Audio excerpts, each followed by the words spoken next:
Hi y'all, Derek from Distributed DBA here to talk about another tool in the Data Guardian toolbox. Lightweight containers, such as those that can be provided by Docker, are all the rage these days.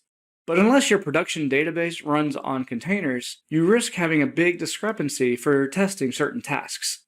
In this case, it's best to turn to an old favorite, virtual machines.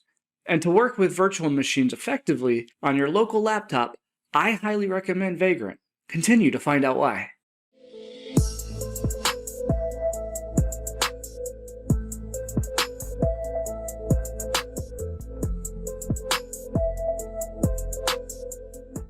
Before I get to Vagrant, let's talk about why it's important to work with virtual machines.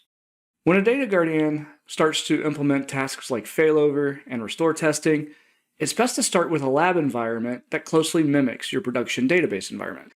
Running production databases in containers is fairly new and comes with a lot of complexities, so it's likely that your production database environment already runs on a virtual machine of some fashion.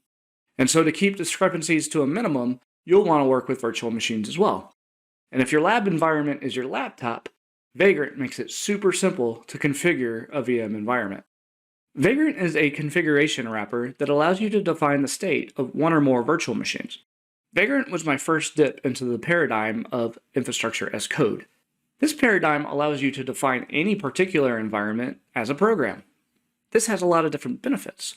For one thing, it allows you to define the environment in terms of the number of servers, how big they are, and how they interact. It also allows you to define what gets installed on these servers.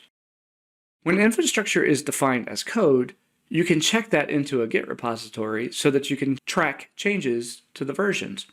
You can also easily distribute it to your teammates, which will allow it to mostly work as it does on your machine. Vagrant can roughly be divided into two components, providers and provisioners. Providers are the types of infrastructure that Vagrant can create.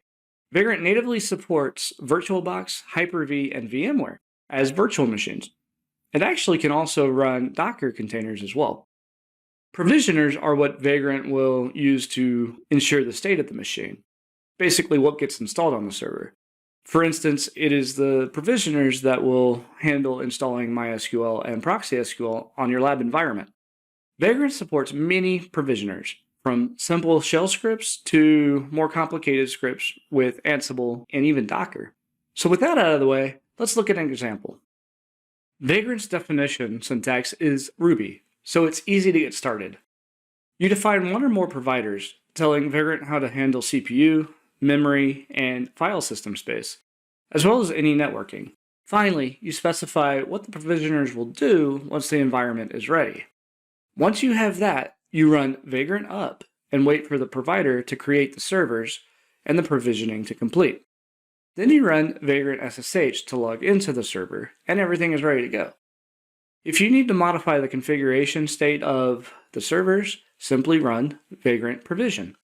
And to turn it all off, run Vagrant halt. The time it takes Vagrant to configure a virtual machine environment will be much longer than provisioning a Docker environment. Even if the environment was previously configured, the boot up times alone will be longer. But Docker containers are difficult to manage with multiple processes.